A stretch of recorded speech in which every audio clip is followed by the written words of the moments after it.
I got a question for you. I really do.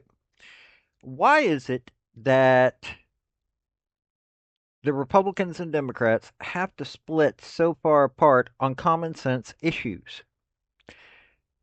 I have been looking into something called H.R. 881. This is a bill. It's DHS Restrictions on Confucius Institutes and Chinese Entities of Concern Act. Now you're going to hear from a couple of members of the House, Gabe Evans, and the actual sponsor of this bill, August Pfluger. Interesting name to have to spell. But this bill has not made it to the Senate.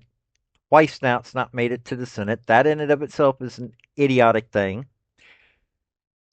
But on this, Republicans 211 voted yes, 9 not voting. 55 Democrats voted yes. So it shows that there is some common sense in this bill. 153 voted no because, well, Democrats, and 5 not voting.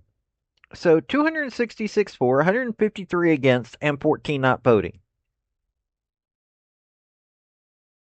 This is a pretty interesting bill. I'm going to let you hear what the purpose of this bill is from listening to both Gabe Evans and Pfluger, and then we'll get back to it a little bit here. Howdy, y'all. This is Paul, the Redneck Thinker. What we have here is a channel to communicate. I want you folks to be thinking by the time you leave my videos. Why? Because I'm tired of people talking via what other people tell them to think. So, watch my video and enjoy the chance to think for yourself. Thank you, Mr. Speaker. Today, I rise in strong support of H.R. 881, the DHS Restrictions on Confucius Institutes Act, of which I'm an original co-sponsor. The stakes for our national security, constitutional freedoms, and the future of American innovation could not be higher. My 12 years of service in the Army provided me with a deep understanding of the criminal transnational activities of the Chinese Communist Party. The CCP stealing our intellectual property is not a distant threat. It is actively happening, and it is targeting military readiness and the very foundations of American competitiveness. In my district, where energy production, manufacturing, and agriculture are paramount, we know the looming threat of the Chinese Communist Party on jobs and national security. And as you've heard from my colleagues, the CCP has also systematically expanded its influence throughout Confucius Institutes and affiliate programs on U.S. colleges and campuses. These programs, often cloaked in the promises of language and cultural exchange, have served as vehicles for espionage, intellectual property theft, and transnational repression. We cannot allow these vulnerabilities to persist, and today, House Republicans are taking action. Our nation's most innovative breakthroughs have been developed at U.S. universities while conducting vital research related to defense, energy sciences, and other sensitive industries. Many colleges and universities have accepted CCP funding, hoping to simply expand their foreign language learning, but they have unfortunately opened the doors for our biggest foreign adversary to exploit breakthroughs for Chinese strategic advantage. This bill will protect our institutions of higher education from the dangers of the CCP by prohibiting American universities that receive Department of Homeland Security funding from continuing relationships with Chinese entities of concern. Today, foreign language and cultural exchange programs thrive in my state of Colorado without the influence of CCP dollars, which enhances students' knowledge and growing our nation's vital national security workforce. Mr. Speaker, Congress needs to send a clear message to the CCP that we will not allow foreign powers to erode national security, steal intellectual property, or threaten our immigrant populations. This Congress, I've partnered with my colleagues on other bills in this area, the bipartisan Transnational Repression Act, which continues the important work of stopping Chinese Communist Party surveillance and intimidating Chinese nationals on U.S. soil. We've also introduced the Global Investment in American Jobs Act, and now we must come together to restrict the infiltration of the Chinese Communist Party onto our colleges, onto our college campuses by passing the DHS Restrictions on Confucius Institutes Act. I urge my colleagues to stand in defense of American values and support this bill. Thank you, and yield back. Thank you, Mr. Speaker. I yield myself such time as I may consume. I rise in support of my bill, H.R. 881, the DHS Restrictions on Confucius Institutes and Chinese Entities of Concern. I have long been concerned that the threats the Chinese Communist Party poses to our homeland are not only real, but they are right here. And in the Homeland Security Committee and on my subcommittee on counterterrorism and intelligence, we have heard from a wide variety of national security experts and law enforcement officials who have continuously raised alarms about the CCP's increasing subversive activities inside our country through organizations like the CCP's Confucius Institutes, the Thousand Talents Program, and other CCP-affiliated groups. While Confucius Institutes are presented as centers for promoting Chinese language and culture, it is proven that they have been used to steal critical research, recruit talent for military-civil fusion enterprises, conduct espionage, commit transnational repression, and influence academic institutions to the benefit of the CCP. At their peak, the United States hosted approximately 118 Confucius Institutes, primarily at colleges and universities. And now there are fewer than 14 active Confucius Institutes today, but the danger still remains. Many of these programs have rebranded themselves within universities with the same mission as before, and that is to subvert national security and expand CCP influence operations. Another example is the CCP's Thousand Talents Program, which the FBI has listed as the most prolific sponsor of state-sponsored talent recruitment programs that bring outside knowledge and innovation back to China, often through stealing trade secrets, breaking export control laws, or violating conflict of interest policies. These talent recruitment programs are a win-win for China. China wins twice. First, U.S. taxpayers are funding their research, not China. And second, China then uses the research it would not have otherwise had to advance its own economic and military interests.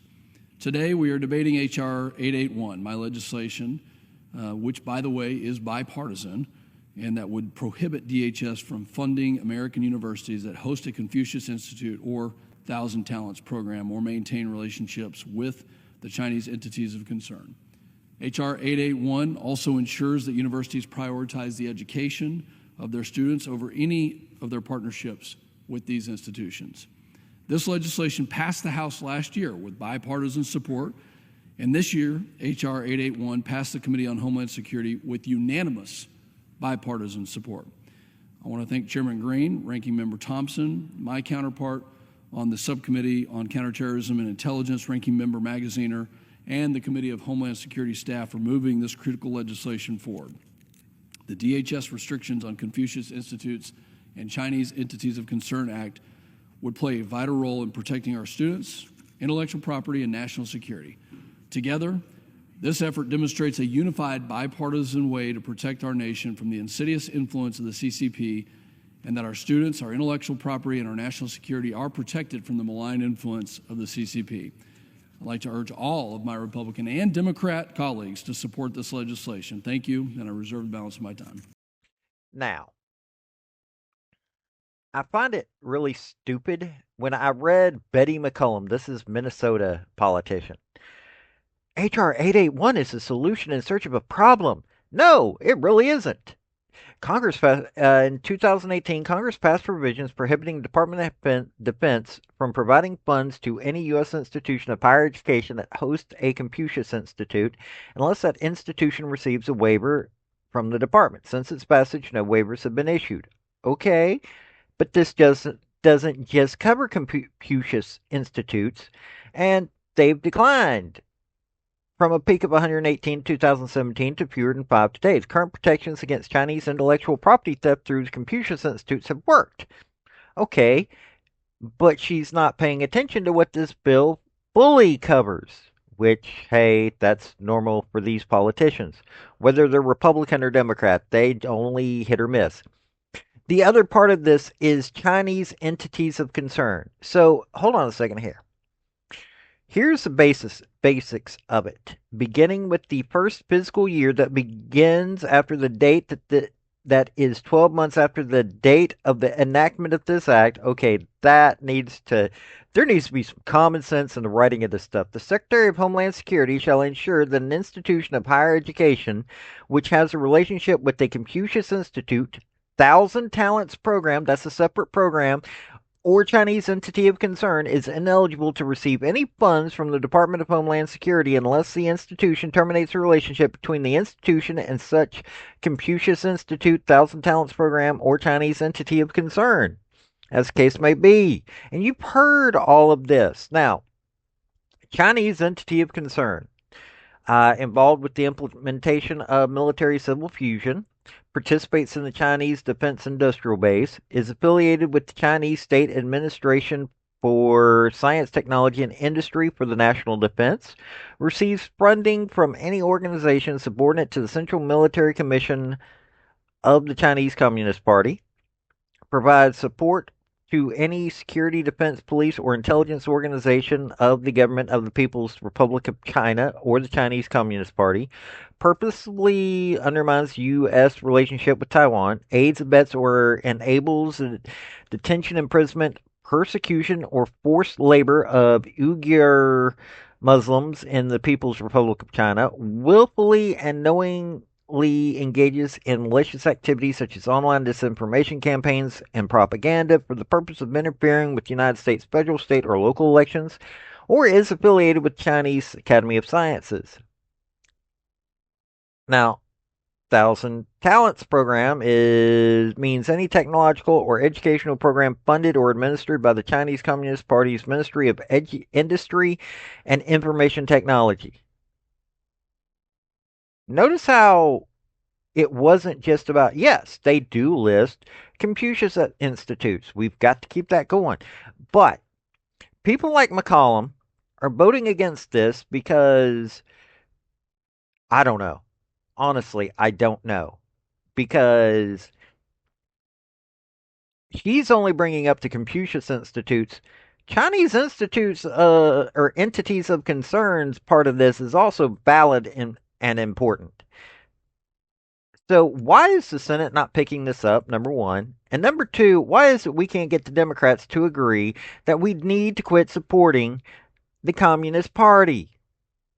I mean, you tell me. It's, in all honesty, concerning to me that they keep wanting to support the Communist Party, but at the same time, I understand why they're doing it. But hey, just thought I'd bring this to your attention. This has been Paul, the Redneck Thinker. Y'all have a good day now. Bye. So, folks, that's the story that I wanted to bring you on this video. And I just wanted to say thank you again for coming by. Hit like, subscribe, comment, all that fun stuff if you don't mind. Help me out. So, y'all have a good day now. Bye.